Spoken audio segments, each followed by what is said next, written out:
Une des choses qui trouble parfois le plus dans les églises, c'est lorsque on a vu quelqu'un qui marchait longtemps avec Dieu, qui parfois était peut-être même en responsabilité. Il semblait fidèle, peut-être même qu'on a reçu de lui, on a été béni par lui, on a appris des choses sur Dieu au travers de cette personne. Et tout à coup, on apprend que cette personne s'éloigne de la foi. Je me souviens d'un homme qui m'a aidé au début de ma vie chrétienne et qui m'a lancé dans le service pour Dieu. Il m'encourageait à prêcher, il annonçait l'évangile. C'est lui qui a baptisé ma femme. Je l'ai vu amener des gens à Christ, encourager d'autres. Et pourtant, à un moment, sa vie a quitté le chemin de la foi. Et puis il finira même par sauter la vie physique dans ce monde. On se dit, mais comment est-ce possible ? Quelqu'un qui suivait Jésus, dont à un moment la vie semblait un modèle, qui a amené des gens à Christ, qui en a baptisé d'autres. Et puis tout à coup, la trajectoire s'éloigne et il disparaît. Il y a quelques années, en 2017, j'étais directeur du Forum des évangélistes, une conférence pour des prédicateurs de l'évangile de France, de Suisse, de Belgique. Et j'étais le directeur de cette conférence qui avait lieu à Vichy. Nous étions 500 dans la salle. Et devant nous, nous avions un évangéliste d'origine indienne, Ravi Zacharias, qui était sur scène, qui prêchait l'évangile, qui encourageait les évangélistes à mener le bon combat. Et je me souviens de ce moment où, du haut du pupitre, il dit « Les amis, priez chaque jour cette prière. Seigneur, que je ne détruise pas aujourd'hui ce que tu as mis tant d'années à construire dans ma vie. » Quelques années après, il mourait. Et après sa mort, on découvra qu'il menait une double vie depuis plus de 15 ans. Troublant, n'est-ce pas ? Un homme même qui, du haut de la chair, disait aux gens « Attention à ne pas vous éloigner de la foi », et dont la vie était un contre-témoignage total, qui abusait des sœurs pendant ce temps-là et menait une double vie complète. Comment est-ce possible ? Et peut-être que vous connaissez même des gens qui ont quitté la foi à cause de tels exemples. Et pourtant, si ces exemples nous surprennent, nous, ils ne surprennent pas le Seigneur. Parce que nous les voyons déjà dans la Bible.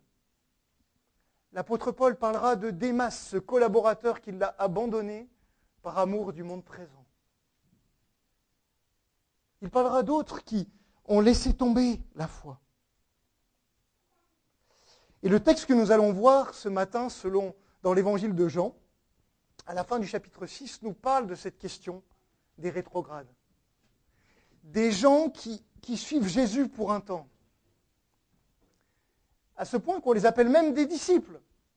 Après tout, un disciple, c'est quelqu'un qui suit un maître. Mais tout à coup, quelque chose se passe, ils disparaissent dans la nature.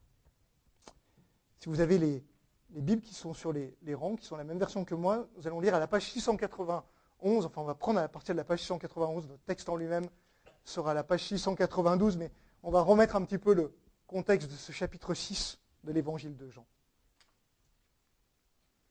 Ça fait plusieurs mois que nous sommes dans cet évangile qui nous parle de la bonne nouvelle, de la parole qui a été faite chair, Jésus. Et Jésus a commencé son ministère avec son baptême où Jean-Baptiste dira qu'il a vu sur lui l'Esprit Saint descendre. Et puis on voit que Jésus a une première phase de témoignage, d'abord en Galilée avec les noces de Cana, puis ensuite il vient à Jérusalem où certains croient en lui et d'autres semblent au contraire avoir une foi qui est déjà un peu plus chancelante. Et puis ensuite, Jésus va commencer à dévoiler qui il est à ses disciples, à Nicodème, à la femme samaritaine. Et puis il repart en Galilée, il y a différents miracles de l'opposition avec les Juifs. Et puis on arrive au chapitre 6 où, à cause de ces miracles, Jésus commence à devenir extrêmement populaire. Et alors qu'il vient de vivre des situations extrêmement tendues à Jérusalem, il se retire près de la Galilée. Et là, tout à coup, les foules arrivent dans cette région où il n'y a pas de ville. Et à ce moment-là, Jésus qui enseigne les foules, les voit qui n'ont rien à manger, et va mettre ses disciples à l'épreuve au début du chapitre 6, et en leur disant « Où achèterons-nous des pains pour que ces gens aient à manger ?» Et les disciples vont commencer à calculer. L'un se dit, mais pour nourrir autant de monde, il faudrait au moins 200 pièces d'argent. Un autre se dit, on a bien là quelques pains, des poissons, mais qu'est-ce qu'on peut faire avec tout ça? Il cherche avec des moyens rationnels. Et puis Jésus dit, bon écoutez, faites-les asseoir. Il prie, il bénit les pains et les poissons qu'ils ont à disposition. Et avec 5 pains et 2 poissons, ils vont nourrir cette foule de 5000 hommes. Probablement que ça ne comptait pas les femmes et les enfants. Donc on peut imaginer qu'il y avait peut-être 15 000 personnes qui vont manger à leur faim. Et surprise, il reste 12 paniers pour les disciples qui avaient fait le service. Grand miracle, incroyable, n'est-ce pas? Le miracle de la multiplication des pains. Et à partir du verset 15, Jean nous dit qu'à ce moment-là, Jésus, sachant qu'ils allaient venir pour le faire roi, se retira de nouveau sur la montagne, lui seul. C'est le début du chapitre. 5000 hommes, 15 000 personnes qui suivent Jésus et qui veulent le faire roi. Incroyable, n'est-ce pas? Jésus part sur la montagne, les disciples ne le voient pas revenir, ils prennent le bateau, ils traversent le lac, tout à coup il y a cette tempête au milieu du lac, et alors qu'eux-mêmes ont tout donné dans leur service, qu'ils sont probablement fatigués, et tout à coup ils se retrouvent en perdition, mais Jésus est là, au milieu même de la tempête. Quelle promesse pour ces 12 disciples. Quand vous aurez tout donné, vous aurez servi la foule avec moi alors que vous étiez déjà épuisés, on était venus pour des vacances et la foule nous a suivis. Vous aurez tout donné, il y aura toujours un petit panier pour vous.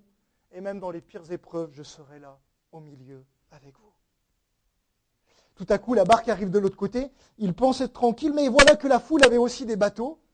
Ils arrivent et ils reviennent.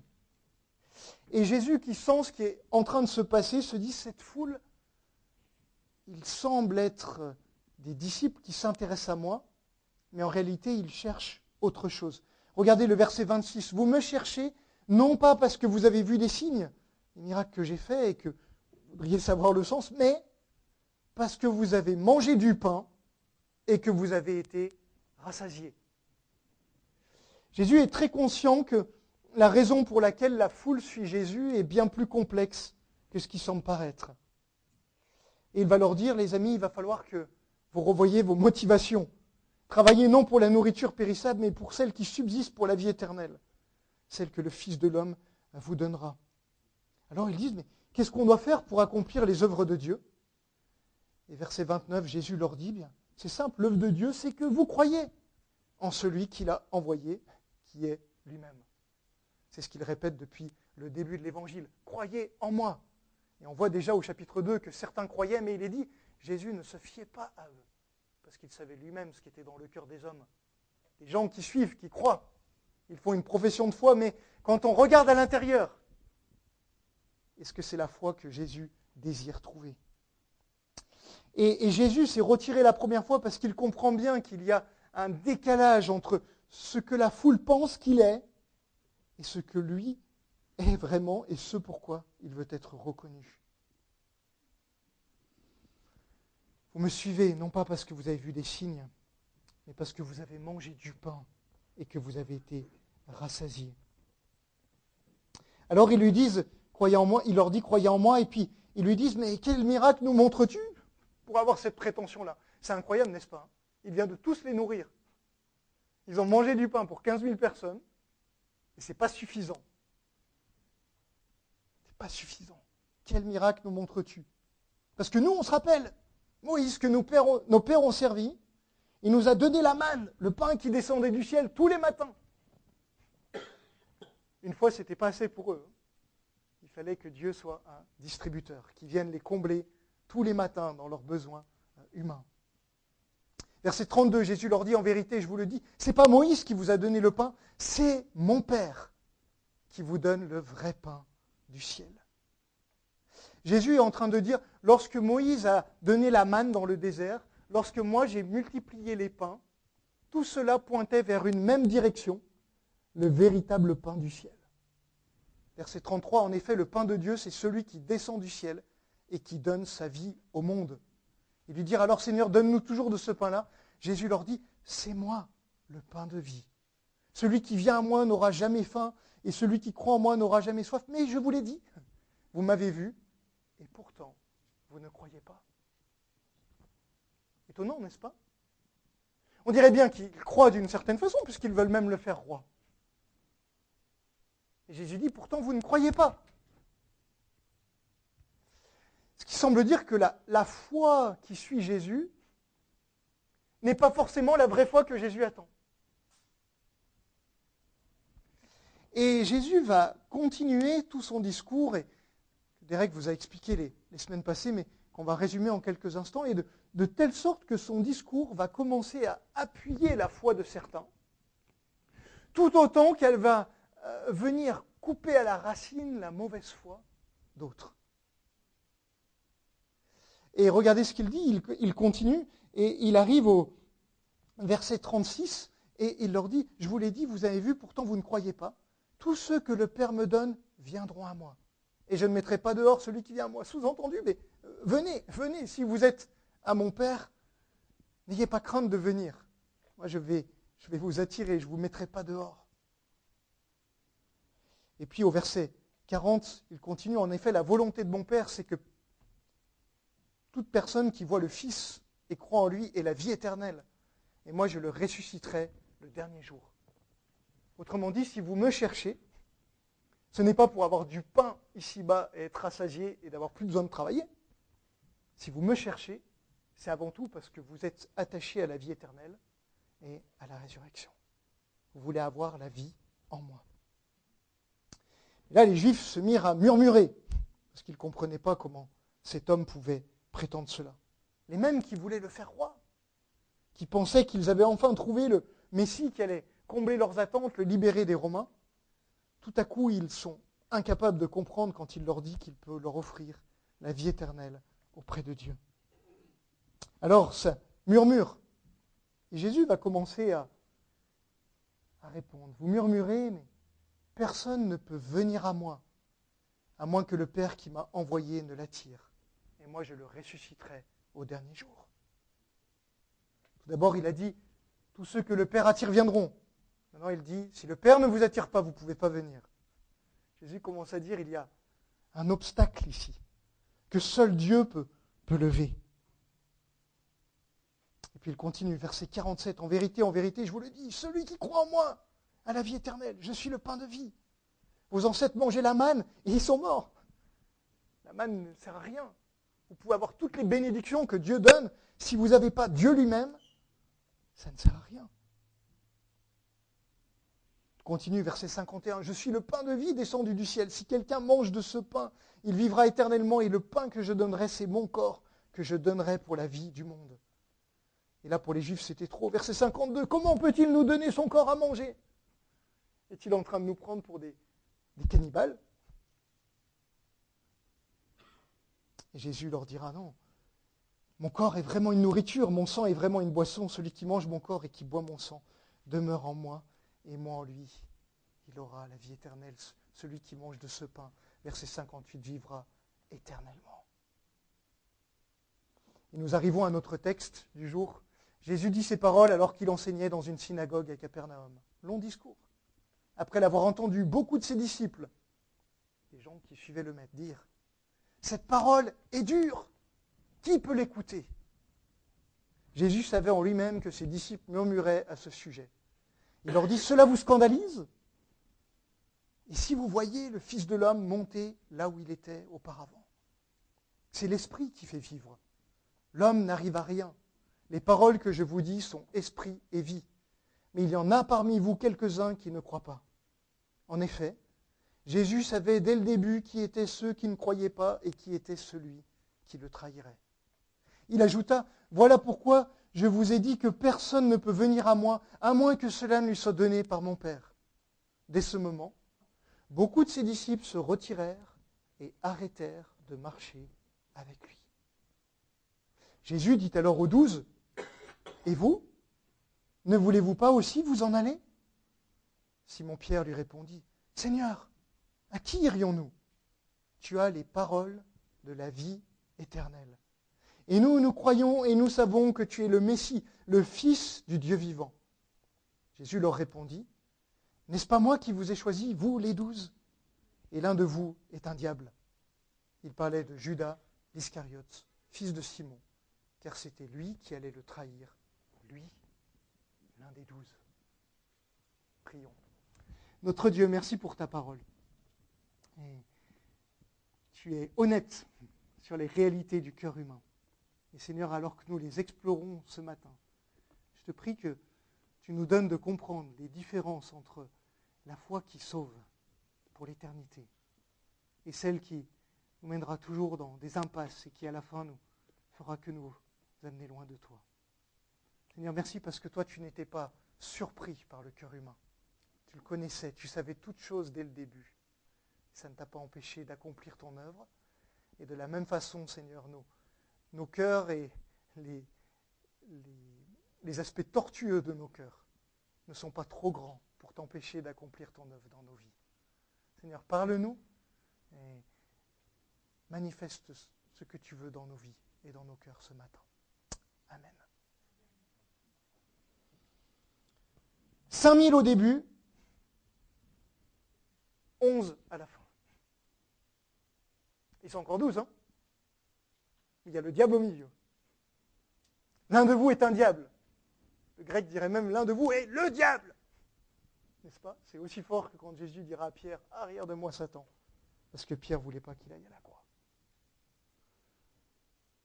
Si vous découvrez l'évangile de Jean pour la première fois et que vous arrivez à la fin du chapitre 6, vous dites, mais c'est un échec. C'était le Messie, les grandes foules le suivaient. Il y avait un mouvement de repentance, ils voulaient tous venir à lui, ils voulaient le faire roi. Et là, il n'y en a plus que 11. Enfin 12, mais il y en a un, c'est un traître, on ne sait pas qui c'est. Alors Jean nous dit le nom, c'est Judas. Et ce qui est incroyable, c'est que c'est la première fois de l'évangile que Judas est mentionné. Dans ce contexte-là. Et il est mentionné plusieurs fois. Il est question de celui qui le trahira.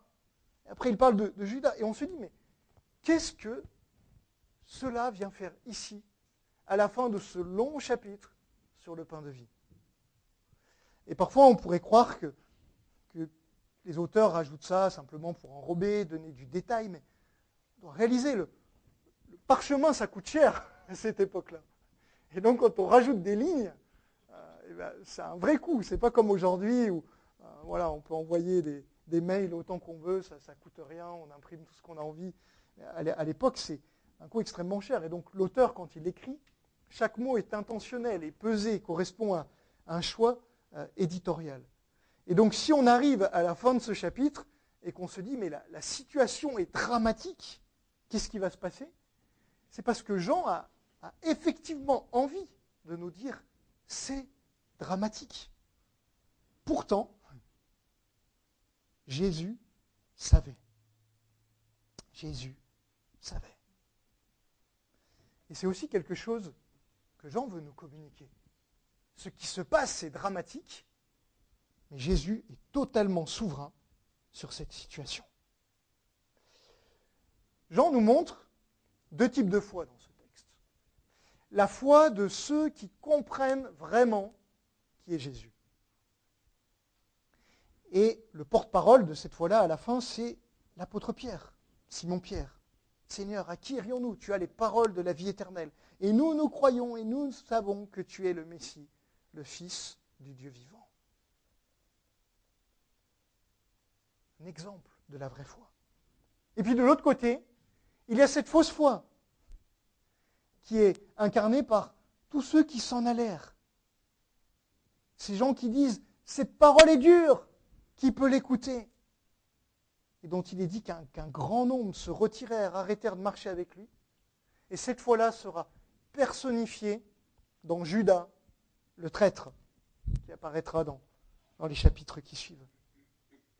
D'un côté, la foi qui sauve, qui va jusqu'à Pierre, et de l'autre côté, cette fausse foi qui va jusqu'à Judas.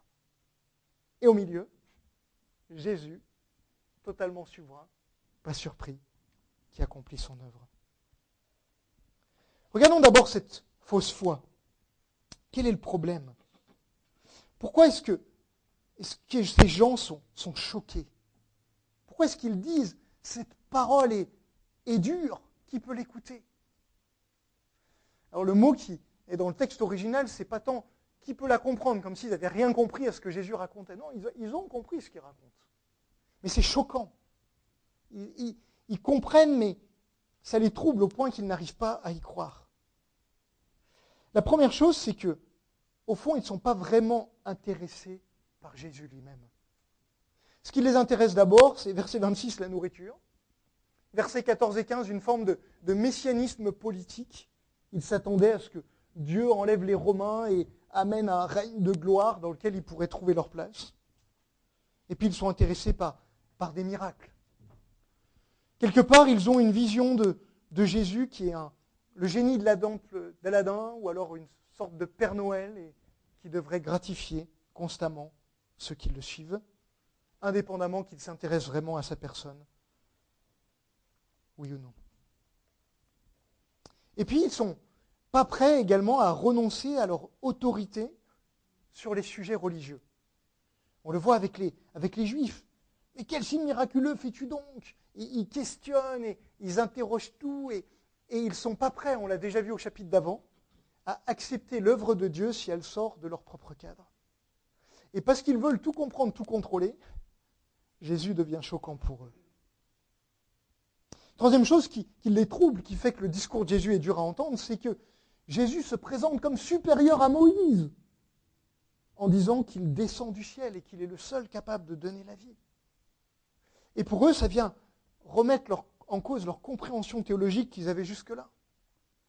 Et surtout, à la fin, ce qui les choque le plus, c'est cette métaphore du pain et du sang.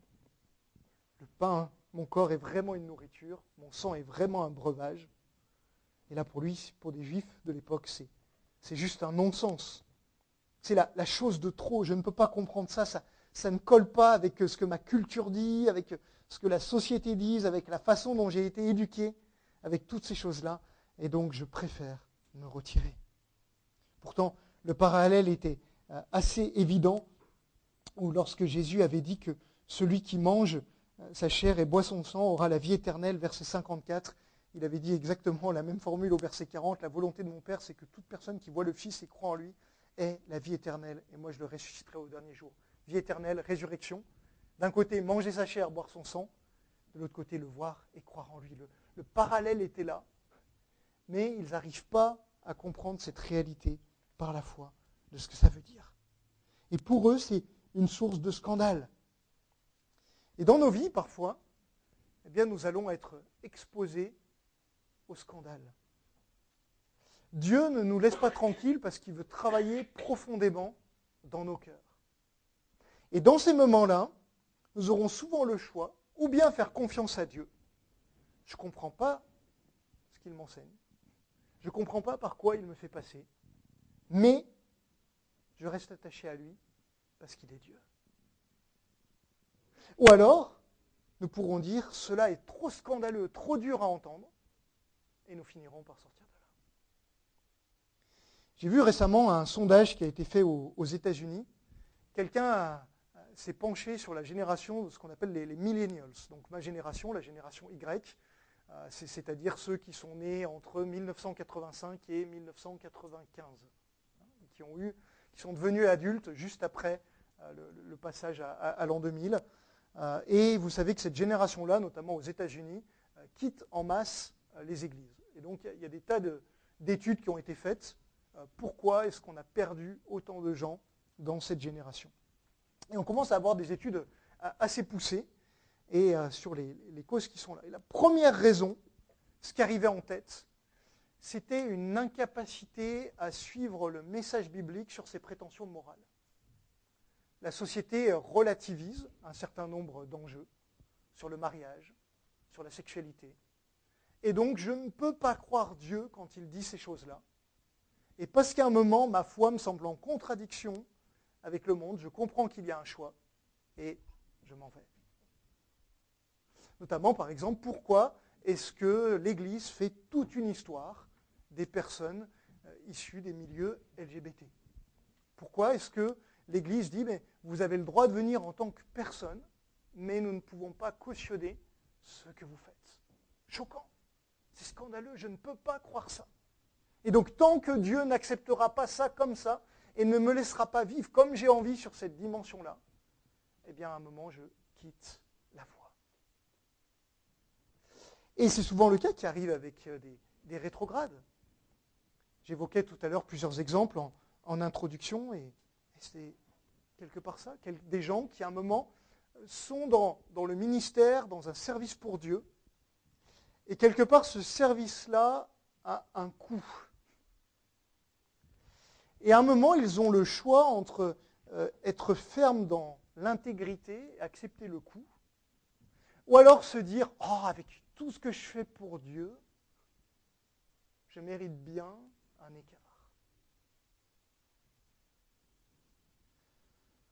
Quand on a découvert que l'évangéliste Ravi Zacharias menait une double vie après sa mort depuis des dizaines d'années, plusieurs témoignages de femmes sont sortis qui l'accusaient de comportements inappropriés. Et il avait eu, semble-t-il, des tas de relations hors mariage. Et une des choses qu'il disait à ces femmes, c'est « Tu es ma récompense pour tout le travail que j'ai fait pour Dieu. » Est-ce que vous vous rendez compte le scandale? Un homme qui a prêché l'évangile avec justesse, qui allait dans les plus grandes universités du monde, à Harvard et tant d'autres, et qui avec brio démontrait la vérité de l'évangile, qui a amené des grands intellectuels, philosophes à la foi chrétienne, mais qui, quelque part, lorsque l'évangile l'a touché, lui, personnellement, dans sa moralité, il a commencé à tordre les choses et à se fourvoyer. Et vous savez ce que c'est? Ça commence par un petit peu. Oh, pas si grave. Et puis on continue. Je me souviens d'un orateur africain qui avait raconté cette histoire. Ils avaient dit dans un village que c'était interdit de manger les porcs-épics. Et puis un jour, il voit un homme qui est en train de courir après un porc-épic. Ils disent, mais qu'est-ce que tu fais? Tu sais bien que c'est interdit de manger les porcs-épics. Il dit, mais je ne mange pas un porc-épic, je cours après un porc-épic. D'accord. Et puis le lendemain, il voit cet homme et il est en train de chasser le porc-épic. Il dit, mais tu sais qu'il est interdit de manger le porc-épic. Il dit, mais je ne suis pas en train de le manger, je suis en train de le chasser. Et puis tout à coup, il le croise avec le porc-épic sur le dos. Il n'a pas été dit que c'était interdit de ramener un porc-épic chez soi. Et puis vous imaginez la suite. Il va cuire le porc-épic. Ce n'est pas interdit, il est juste interdit de le manger.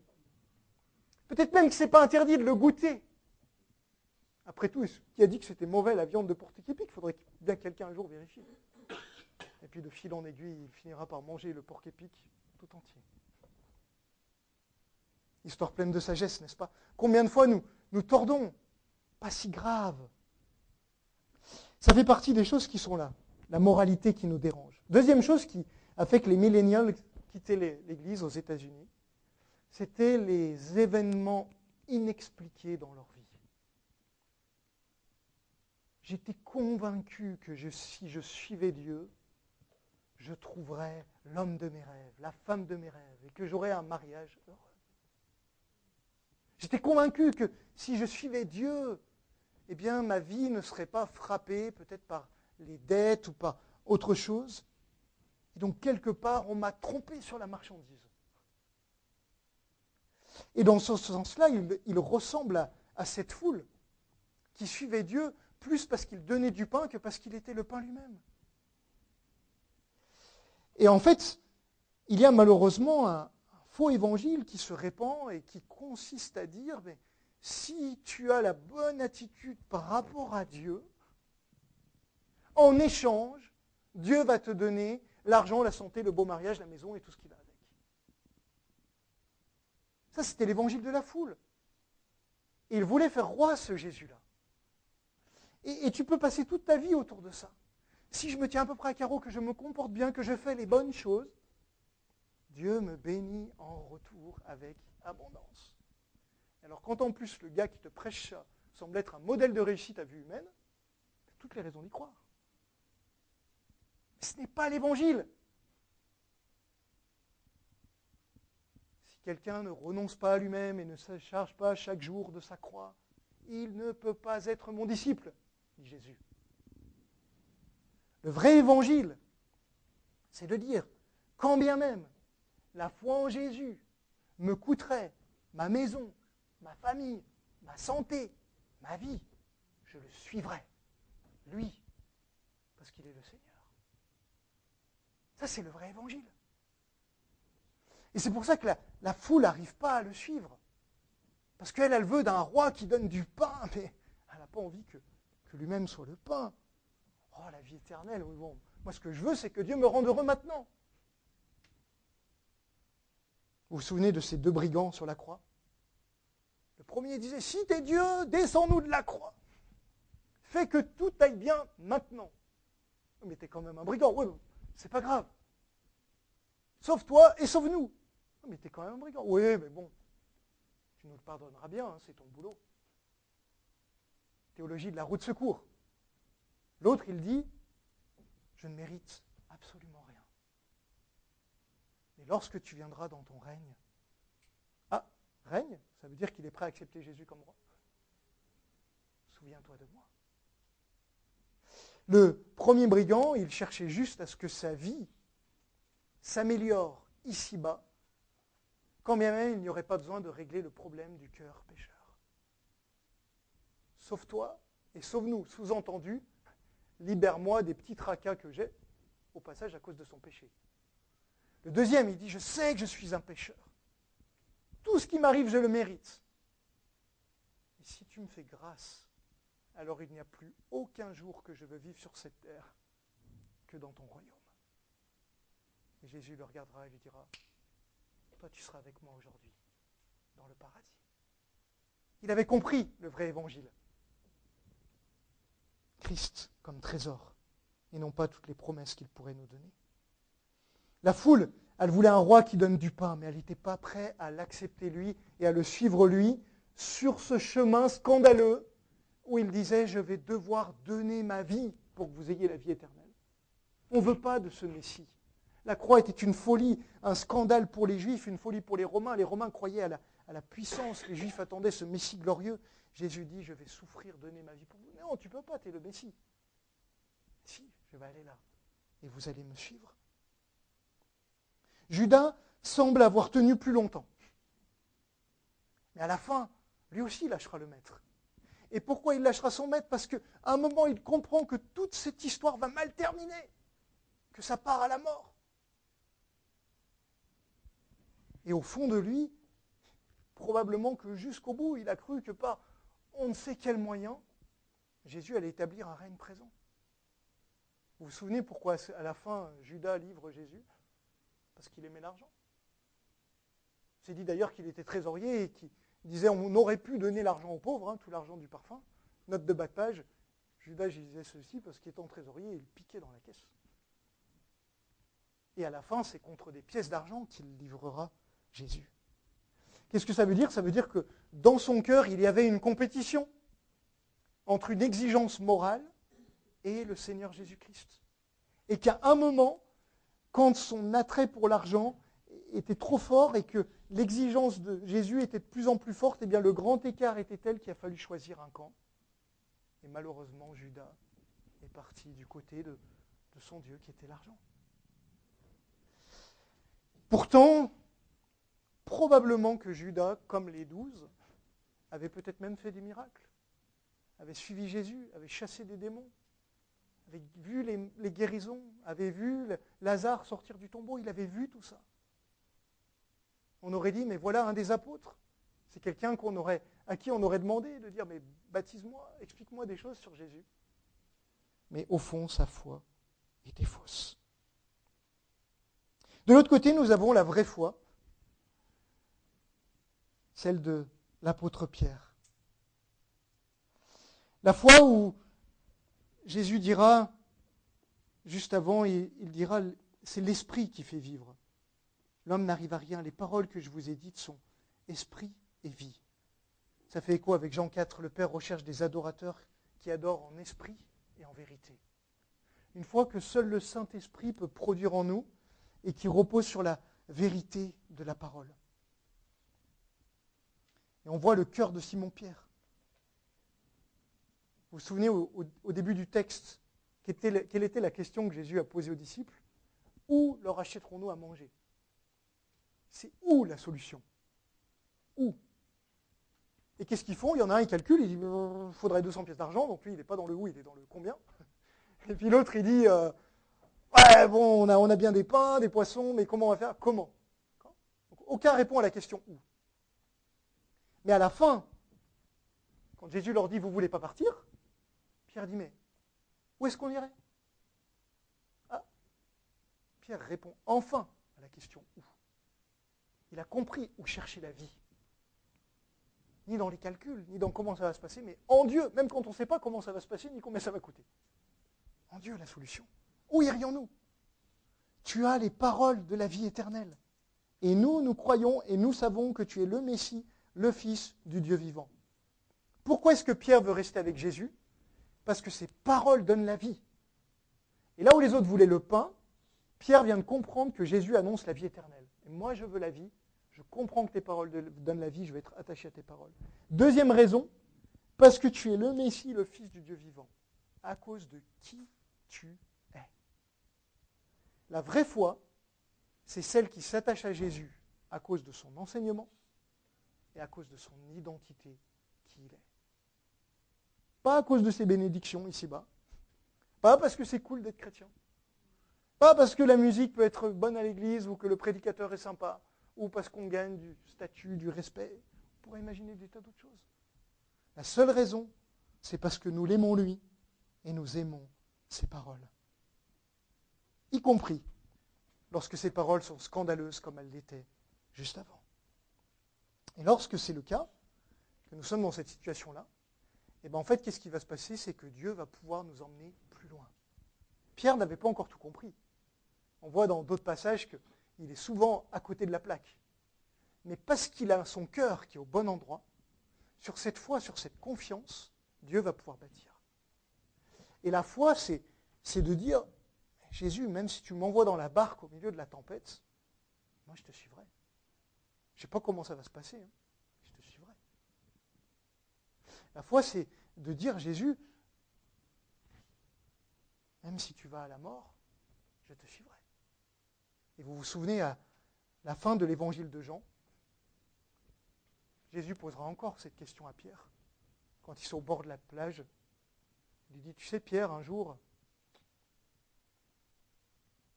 on va te mener à un endroit où tu ne voudras pas aller. Hein. Ça va te coûter de me suivre. Puis Pierre, il... Ok Seigneur, il regarde, il voit Jean qui arrive, et lui, il va lui arriver quoi? Et Jésus de le regarder et lui dire, que t'importe? Toi, suis-moi. L'appel du Seigneur, c'est celui-là. Hein. Détourne les circonstances, oublie un peu tes questions, et suis-moi. Moi le Seigneur. Moi le Seigneur qui t'a vu, même quand toi, Pierre, tu étais en train de me rogner dans la cour. Et vous avez un des évangiles qui dit que lorsque Pierre rognait Jésus, Jésus sortait du prétoire et que son regard a croisé celui de Pierre. Et Pierre a pleuré. Et moi, je crois que ce jour-là, dans le regard de Jésus, Pierre a vu le « Je t'aime, Pierre ». Et c'est ce qui fait qu'il est revenu voir son maître. Comment avoir cette vraie foi? Si nous comptons sur nos propres forces, laissez tomber. Parce qu'on ne vaut pas mieux que tous les autres. Et la bonne nouvelle, c'est tous ces passages que nous rappelle Jésus et qu'on a lus déjà quelques fois. Vous avez vu ce qu'il dit plusieurs fois sur la souveraineté de Dieu. Regardez les versets 37. Tous ceux que le Père me donne viendront à moi. Et je ne mettrai pas dehors celui qui viendra à moi. Et puis vous regardez ensuite le verset 44. Personne ne peut venir à moi à moins que le Père qui m'a envoyé ne l'attire. Et moi je le ressusciterai au dernier jour. Et puis vous avez encore à la fin. Verset 65. Voilà pourquoi je vous ai dit que personne ne peut venir à moi, à moins que cela ne lui soit donné par mon Père. À ce moment-là, il se retire encore plus. Et puis enfin, verset 70. N'est-ce pas moi qui vous ai choisi? Pierre fait cette belle profession de foi. Et on imagine Pierre, je ne sais pas ce qu'il y avait dans son cœur à ce moment-là. Sa profession de foi est juste, mais vous imaginez, vous avez vu ce grand miracle, 15 000 personnes, hein. La tempête, Jésus qui calme la barque, toute la foule qui revient, ils veulent le faire roi. Jésus qui dit non, vous n'avez rien compris. Il est dans la synagogue, il fait tout son discours, puis hop, tout le monde s'en va. Il dit, vous voyez, c'est pour ça que je vous ai dit, hein, si ce n'est pas donné par le Père, ça ne marche pas. Il y en a encore plus qui partent. Ils se retrouvent là, ils sont 12, autour de Jésus. Jésus dit, et vous? Alors, je ne sais pas, est-ce que Pierre a voulu se dire, bon, on va quand même le rassurer. Hein. Il y en a quand même quelques-uns qui vont rester là, quoi. Ah, t'inquiète, nous, c'est bon, Seigneur, nous, tu vois, on est cool. Jésus lui dit, mais tu sais, Pierre, hein, même si tu crois juste, en fait, c'est parce que moi, je t'ai choisi. C'est pas ton mérite, Pierre. Ne pense pas que tu es meilleur que tous ceux qui viennent de partir. C'est moi qui t'ai choisi. C'est le Père qui t'a attiré. Et d'ailleurs, je vais te le dire, même là encore, il y a un problème, il y en a un, il n'ira pas jusqu'au bout. Waouh! Jésus nous dit, vous n'avez aucun mérite. Quand bien même votre foi serait juste, vous n'avez pas de mérite. Ça ne veut pas dire qu'on n'a pas de responsabilité. Nul ne vient à moi si le Père qui m'a envoyé ne l'attire. Le Père attire, mais on doit quand même venir. La souveraineté de Dieu s'accomplit à un moment dans nos mouvements et nos choix et nos décisions humaines, même si c'est 100% sa volonté. C'est tout le mystère du salut. C'est ce que disait Jésus dans Jean chapitre 3 à Nicodème. Si tu ne nais pas de nouveau, tu ne peux voir le royaume de Dieu. Vous ne pouvez pas produire votre propre naissance, il n'y a que le Saint-Esprit qui peut le faire. Nicodème, il ne comprend rien, il dit, mais comment c'est possible? Et Jésus lui dit, mais tu devrais comprendre, parce que Jérémie et Ézéchiel ont parlé de ces choses-là, de l'Esprit qui va venir, qui va mettre en vous un cœur nouveau. Jésus en reparlera dans les chapitres suivants. Il dit, mais je vais te donner un autre exemple. De même que le Fils de l'homme a été élevé, de même que Moïse éleva le serpent dans le désert, il faut que le Fils de l'homme soit élevé, afin que quiconque croit en lui ne périsse pas, mais qu'il ait la vie éternelle. Et donc d'abord, Jésus dit à Nicodème, pour voir le royaume de Dieu, tu dois naître de nouveau par le Saint-Esprit. Pour voir le royaume de Dieu, tu dois croire dans Jésus qui est élevé à la croix. Et en fait, ces deux réalités marchent ensemble. Et c'est les deux côtés de la même pièce. Si quelqu'un croit juste, c'est parce qu'il est né de nouveau. Si quelqu'un est né de nouveau, à un moment, il croira juste. Parce que le Saint-Esprit fait naître en lui la vraie foi. Vous voyez l'idée? Et donc vous avez ces deux côtés-là qui marchent ensemble. Pierre croit juste, mais uniquement parce que c'est le Père qui l'attire, au travers de l'œuvre du Fils. Et Jésus dit, mais vous êtes scandalisés si tout à coup vous voyez le Fils de l'homme être élevé. Là, il y a un mystère, c'est qu'on ne sait pas ce que Jésus veut leur dire exactement. Peut-être qu'il est en train de dire, si vous êtes scandalisés avec le peu que je viens de dire, à combien plus forte raison vous serez encore plus scandalisés après? Ou bien, et les commentateurs ne sont pas d'accord là-dessus, parce que c'est ambigu dans le texte, peut-être qu'il est en train de dire, vous êtes scandalisés maintenant, et peut-être que pour certains d'entre vous, ça changera lorsque vous verrez le Fils de l'homme élevé. C'est possible. Parce que beaucoup de gens qui étaient là, étaient probablement là le jour de la Pentecôte, après la crucifixion, l'ascension, le don du Saint-Esprit. Pierre a prêché, ce Jésus que vous avez crucifié, vous devez vous repentir, et beaucoup se sont repentis. Mais d'autres ont continué à s'endurcir. Et donc peut-être qu'il y a une mise au défi dans les paroles de Jésus. Beaucoup, on peut imaginer, de la foule ont ensuite cru un jour, parce qu'ils étaient là et que Dieu est patient et qu'il viendra toucher les cœurs. Quelle conclusion pour nous aujourd'hui? Évidemment, cette grande question. Pierre ou Judas? Pourquoi cherchons-nous Jésus? Parce qu'il semble combler nos attentes humaines, comme Judas a cru le croire un temps, ou bien parce que nous comprenons qu'il est le Seigneur, celui que Dieu envoie pour que nous ayons la vraie vie, celle qui nous était promise dès la création, et que nous avons lâchée le jour où nous lui avons tourné le dos. La bonne nouvelle, c'est que le Père attire et continue à attirer. Et donc, si tu as envie de venir à Jésus, tu peux venir. Parce que c'est que le Père qui est en train de t'attirer. Et tu dois y aller avec confiance. Je ne mettrai pas dehors celui qui vient à moi, dit Jésus. On peut être sûr de ça, et donc on doit venir. Comment est-ce qu'on vient? En mangeant sa chair et en buvant son sang. Le passage parallèle nous dit, en voyant et en croyant qu'il est le Fils de l'homme, qui va donner sa vie pour que nous ayons la vie éternelle. Derek l'a bien expliqué la semaine passée, j'étais pas là, mais j'ai eu l'occasion de réécouter le message. Son corps, c'est-à-dire sa vie qui est donnée pour nous. Son sang, c'est-à-dire son œuvre à la croix. Il est mon Messie dans sa personne. Il a donné sa vie pour moi. Si je crois cela et que je m'appuie uniquement sur son œuvre pour être sauvé, alors je peux avoir confiance que je serai accueilli par le Père. Et peut-être que parfois, comme Pierre, tu vas chuter. Et la bonne nouvelle, c'est que tu peux toujours revenir. Parce qu'il ne met pas dehors celui qui vient à lui. Et alors souvent, des jeunes chrétiens qui parfois étaient tombés dans le péché m'ont posé cette question, mais lorsque je chute, comment je fais pour savoir si c'est la chute de Pierre ou la chute de Judas? C'est une vraie question, n'est-ce pas? Certains se sont demandé, mais est-ce que Jésus est juste? Est-ce qu'il n'est pas en train de piéger Judas? Depuis le début, il sait que c'est lui qui va le trahir. Alors, en fait, il le met quand même dans les disciples et tout. Non. Jésus savait ce qui allait se passer. Mais jusqu'au bout, Judas aurait pu suivre un autre chemin. Pensez à la fin, lorsque Jésus dira à Jean, lors du dernier repas, Jean est à côté de Jésus, il lui souffle, « Maître, c'est qui va te livrer ?» Et là, Jésus lui dit, « C'est celui à qui je vais donner un morceau de pain. » Il prend le pain, il le donne à Judas. Et à ce moment-là, Judas aurait pu dire, mais non, sauve-moi, je ne veux pas être ça. Mais il ne le voulait pas.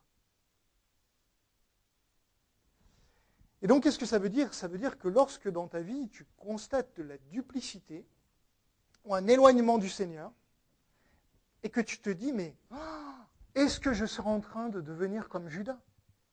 Est-ce que je suis en train de m'endurcir à un point où je pourrais même aller dans ce que la Bible appelle blasphémer contre le Saint-Esprit?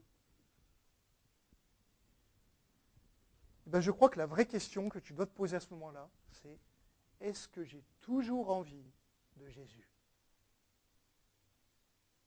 Est-ce que j'ai toujours envie de Jésus? La différence entre Pierre et Judas, c'est que Pierre avait toujours envie de Jésus. Judas n'avait pas envie de Jésus. Il voulait les 30 pièces d'argent. Et une fois qu'il a compris que c'était trop loin, il n'avait toujours pas envie de Jésus. Il se dit, Jésus, oh, malheur à moi, j'ai fait une grosse bêtise. Il commençait à pleurer les conséquences de son acte. Mais il n'avait pas envie de Jésus. Et c'est ce qui l'a mené à la mort. Ne crains jamais de blasphémer contre le Saint-Esprit si tu as toujours envie de revenir à Jésus. Pourquoi? Parce que le rôle du Saint-Esprit, Jésus l'expliquera plus tard dans l'évangile de Jean, c'est de te convaincre de ton péché. Donc si tu te dis, qu'est-ce que je suis pécheur, c'est horrible, c'est une bonne nouvelle. Ça veut dire que le Saint-Esprit est en train d'agir dans ta vie. Là où ça devient grave, c'est lorsque tu te commences à te détourner, que tu ne vois pas le problème, que tu n'as pas envie de revenir et que tu ne réalises même pas qu'il y a un péché qui est là. Et là, moi je verrais ça de l'extérieur. Alors déjà, tu ne vas même pas me demander est-ce que je peux encore revenir à Jésus? Parce que tu n'en as pas envie en fait. Et là, je me dirais, mais est-ce que cette personne a encore laissé un chemin dans son cœur pour le Saint-Esprit? Parce que je ne vois aucun signe, ni de regret, ni de tourment, ni de tristesse, ni de quoi que ce soit qui pourrait la ramener à Christ. Donc très important, surtout ne vous dites pas, si ça se trouve, en sortant de là, je suis Judas et je suis en route pour la perdition. Non. Si tu as peur d'être cela, c'est une bonne nouvelle. C'est que le Saint-Esprit est en train de travailler ton cœur. Repens-toi vite, fais demi-tour. Dis, Jésus, je ne veux pas être comme ça. Sauve-moi. Et c'est pour ça que l'apôtre Paul dira parfois aux églises, examinez-vous pour savoir si vous êtes dans la foi. Comment tu sais que tu es dans la foi? Parce que Jésus, ton Sauveur, te ramène et te ramène et te ramène constamment à lui. Et ta vie ressemble à une repentance continuelle. Je marche vers Jésus et je tombe et il me relève. Je marche vers Jésus et parfois je regarde en arrière et il me ramène. Et j'avance et j'avance. Et petit à petit, j'apprends à tomber moins longtemps et à revenir moins souvent et à m'accrocher à mon Seigneur sur un chemin de sanctification. C'est ça la grâce. C'est lui qui nous fait progresser par la grâce et qui met en nous la repentance. Et de telle sorte que notre vie devrait être marquée par une repentance quotidienne où jour après jour je dis mais merci parce que je suis un pécheur mais tu as donné ta vie pour moi d'une façon spirituelle. Je mange sa chair, je bois son sang, je me nourris de son sacrifice à la croix. Ce que ces gens trouvaient scandaleux, c'était la seule chose qui pouvait véritablement les sauver. Et si tu suis Jésus, parce que tu crois qu'il va te donner la richesse, un mariage heureux, sans être prêt à lui laisser l'autorité sur ta vie, alors crois-moi, tu es en grand danger. Parce que le jour où les épreuves vont arriver, le jour où la seigneurie de Jésus pointera des choses dans ta vie qui ne sont pas à ta gloire, tu diras, mais c'était pas pour ça que j'étais là. Et tu laisseras tout tomber. Est-ce que Judas était conscient dès le début que sa vie n'allait pas? Pas sûr. Beaucoup de théologiens pensent que Judas était probablement très sincère dans les expériences qu'il a vécues avec Jésus. Là où les choses ont commencé à dévier, c'est quand il a été dans des situations de choix et d'épreuve. Et c'est là où tu le sais. C'est pour ça que l'Ecclésiaste dit au jour du malheur, réfléchis. Réfléchis. Parce qu'à chaque épreuve, tu auras des choix. Faire confiance à Dieu, ou au contraire, t'éloigner, parce que tu as l'impression que le chemin par lequel Dieu te fait passer est un chemin scandaleux, ou qu'il n'y a pas de raison rationnelle à croire ce qu'il y a. Et c'est dans ces deux moments-là où tu dois toujours te demander, est-ce que je reste attaché à lui? Et si c'est le cas, et que tu constates dans ta vie de tous les jours que tu l'aimes, eh bien, bonne nouvelle, c'est que tu es en chemin vers le ciel. Mais comme l'apôtre Paul, nous devrions toujours être prudents et dire, je tiens mon corps en bride, de peur de ne pas être condamné après avoir moi-même prêché aux autres. Est-ce que Paul croyait qu'il allait perdre le salut? Absolument pas. Il était très conscient que son salut se voyait dans le fait qu'il marchait sur un chemin de sanctification, jour après jour, avec son Seigneur. Parce que tu es sûr de ton salut, tu marches comme quelqu'un qui est sauvé. Si tu commences à jouer avec le péché, avec des doubles vies, avec des choses qui ne vont pas, avec des fausses croyances que tu laisses rentrer, tu devrais te poser la question, pourquoi est-ce que si je suis si sûr de mon salut, pourquoi est-ce que j'ai des comportements qui ne sont pas ceux de quelqu'un qui est sauvé? Et ça devrait te ramener. Pardon Seigneur, je me repens. Et la bonne nouvelle, c'est que chaque fois qu'on se repent, la grâce est accessible, elle est disponible. Et tu peux tomber aussi bas que Pierre, même encore plus bas, et être sauvé quand même. Et donc pour nous, que personne ne se prive de sa grâce. Tu as pu faire des choses horribles. Vous savez, parfois, ceux du dehors, ils pêchent en public. Nous, les chrétiens, on pêche en secret. Parce qu'on a un vernis religieux par-dessus. Et la grâce n'en est pas moins suffisante. Elle peut tout changer. Elle peut nous ramener à lui, constamment, tout le temps. Et c'est pour ça qu'on va prendre la scène dans quelques minutes. Et la scène nous rappelle que si tu aimes Jésus, tu peux venir à lui, manger sa vie. La scène est un symbole, on ne mange pas le corps de Christ quand on le fait. Et ça nous rappelle que spirituellement, nous nous nourrissons de lui.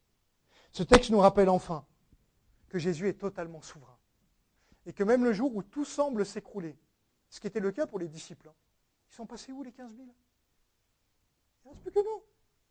Jésus, tu es sûr que tu contrôles? Oh oui, il contrôle. Il sait. Et là où peut-être que le diable pensait qu'il était en train de déstabiliser son ministère, Jésus en réalité le tient, le mène par le bout du nez jusqu'où il a prévu, à la croix, où le diable déchaînera toute sa puissance et en même temps, il sera englouti dans la mort et vaincu par la résurrection. Selon, nous dira l'apôtre Pierre, tout ce que Dieu avait décidé d'avance. N'est-ce pas incroyable? Jésus n'est pas déstabilisé, il sait tout.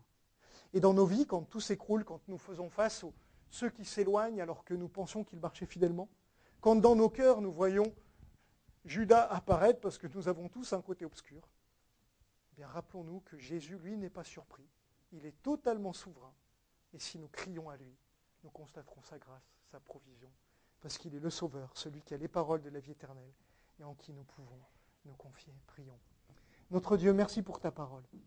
Merci parce que tu es le pain de vie. Tu es celui qui peut combler nos cœurs.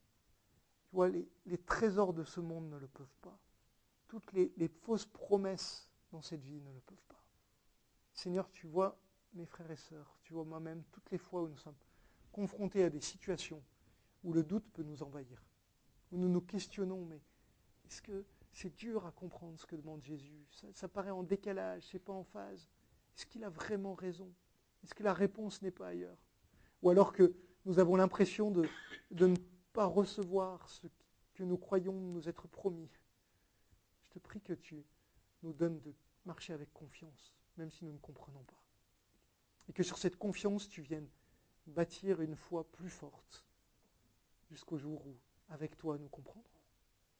Seigneur, tu nous as promis, non pas qu'il n'y aurait pas de tempête dans nos vies, pas de difficultés, mais qu'un jour nous serons avec toi. C'est en espérance que nous sommes sauvés. Un jour nous aurons la vie éternelle dans ta présence. Cette vie que nous voyons déjà dans tes paroles, que le Saint-Esprit vient attester dans nos cœurs. Seigneur, c'est pour cela que nous vivons. Quand bien même nous devrions marcher sur des chemins difficiles, quand bien même parfois nous devrions ne pas tout comprendre ce que tu nous demandes ou où tu nous amènes, Seigneur, je te prie que tu nous donnes de te faire confiance, de rester attaché à toi.